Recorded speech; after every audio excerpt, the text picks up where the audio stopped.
If you are a founder or CEO that is about to issue a statement about how your company intends to use AI, then this video is a must watch, because in it, I'm going to be going through some of the mistakes or lessons that you can take from the Duolingo statement, which essentially led to mass app deletions, negative reviews, as well as social media backlash. So what am I going to cover specifically in this video? Number one, I'm going to be talking about why you need to have clarity on your vision and objective before you make internal or external announcements. And then number two, I'm also going to talk about why your AI strategy has to be aligned with what your customers actually care about.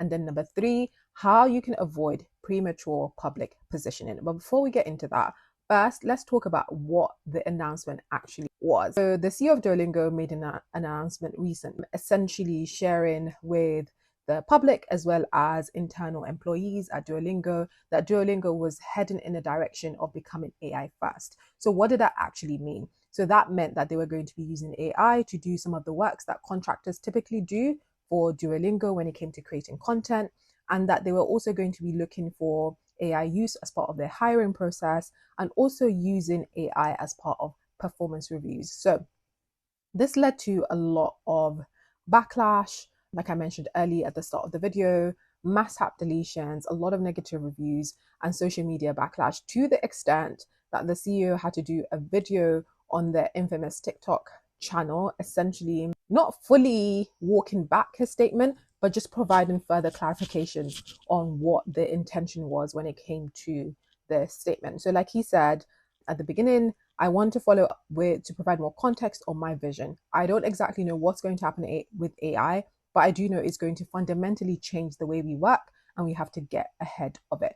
And I can understand that a lot of CEOs and a lot of leaders are in this position of uncertainty, are in this position where they might not really fully understand where the future heads. And considering the fact that the survival of your company is your number one priority, there is this urgency to communicate to investors or to communicate to employees about where you're headed and how AI is going to shape your future strategy. So now I'm going to talk about specific lessons or factors that I think are important for CEOs and leaders to think about before issuing statements like this. So number one, the most important thing for you to consider when you are about to write a statement is to choose your words carefully.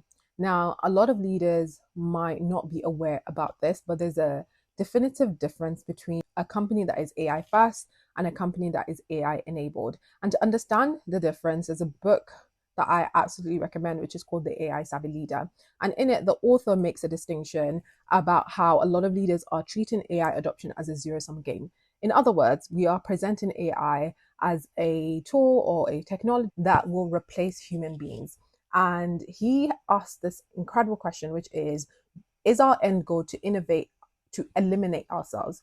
And so for him, the goal is that we should be working towards a future that is AI enabled. We're working towards a future where AI is augmenting human capacity, not necessarily replacing it. To further expand on that, what you want to understand is, for your organization, are you headed towards a path where AI as the technology is driving the decisions that you're making, such that you view humans as dispensable, such that you view humans as replaceable? Now, when I talk about companies who want to be AI enabled, so AI enabled companies are companies who recognize the strengths and limitations of AI, who recognize that humans need to work in conjunction with this technology and tool for us to be able to get the best benefit out of it. And so AI enabled company, for them, the language is completely different. It is presenting a vision of society and a vision of the world where AI is not the end game, human flourishing is.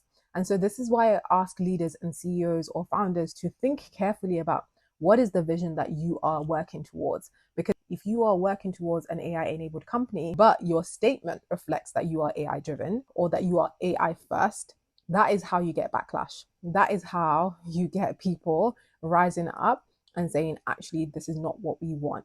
So you want to ask yourself, is your messaging communicating what your vision is? So again, I'm going to repeat, there's a difference between AI first and AI driven companies, where AI is what is driving your decision making. you view humans as dispensable. Whereas for AI enabled companies, we understand that humans need to work in tandem with AI. And that doesn't mean that we have to bury our head in the sand and ignore the fact that, of course, AI is going to radically change some industries, it's going to radically change some jobs. But the end goal or the vision that an AI savvy leader is working towards, it's around human flourishing and it's around augmentation rather than replacement. So that's the first point. The second point is to audit what your customers actually value. And I feel like this is a problem that we are going to see more and more, where leaders are going to assume that their customers care about a particular thing. That is, in fact, not what they care about. So in the case of Duolingo, Duolingo assumed that customers wanted more, faster, cheaper content delivery. That was not what the customers wanted. Based on social media sentiment, what customers or language learners actually valued was human expertise. It was the cultural nuance. It was the authentic interaction. And so it's really important before you announce your AI adoption for your organization to actually think carefully about what your customers actually value about your service. Because if you're positioning your AI adoption as something that will better the lives of your customers, and then you make the announcement and it falls flat. And I say this as a user as well, not just as someone who works with an AI governance, that I've had situations with, apps or services use where they add an AI feature to it. And in the thought in my mind is, nobody asked for this. You do not want your customers either to be angered, to be confused, to be annoyed about your AI adoption and the way in which you're using it. You want to think very carefully about what is it that is actually going to enhance the service that you're delivering. What is it that's actually going to make their lives easier when it comes to your AI adoption? Because you want the feeling of delight. You want the feeling of understanding when they see the way in which you are adopting AI within your organization. So that's number two.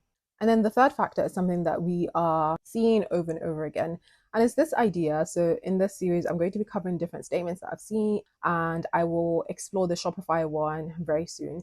But it's this notion that the fear of missing out is driving the messaging strategy.